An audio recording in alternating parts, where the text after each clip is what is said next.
We're frustrated with our circumstances.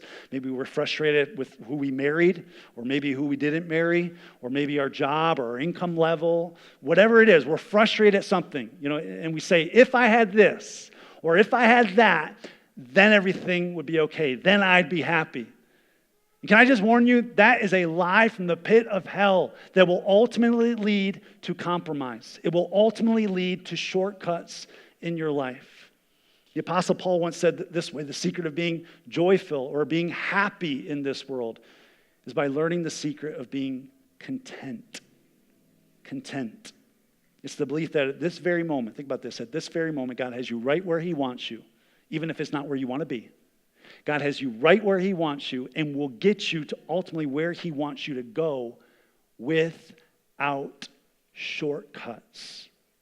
Without shortcuts. So here's the phrase I want you to remember, and I'll put it on the screen for you. I want you to remember this. Shortcuts cut us short of God's best. Shortcuts cut us short of God's best.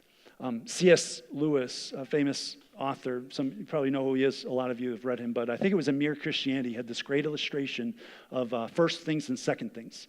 He said, if you will pursue first things first, your relationship with God, prayer, spiritual disciplines. If you will pursue first things first, then God ultimately will give you an abundance of second things, good things, family, meaning, purpose, even provision.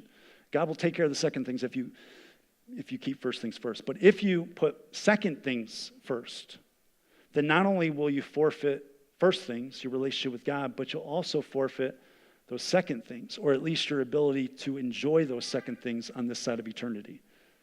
Isn't that good? I think it's pretty genius. Where did he get it from? The Gospel of Matthew. In Matthew's Gospel, he quotes Jesus when Jesus said in Matthew 6:33, but seek first his kingdom and his righteousness and all these other things, right? What things? Second things will be added unto you. That's what Jesus says. He learned that rather than compromising, rather than taking a shortcut, that we needed to learn to be content in the situation that we're in and believe that God has you right where he wants you, even if it's not where you want to be right now.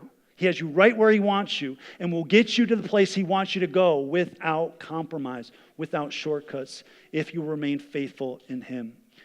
And so, don't take shortcuts. Don't take shortcuts because ultimately they will cut you short of God's best. Put God first and trust him with the rest. Put God first and trust him with the rest.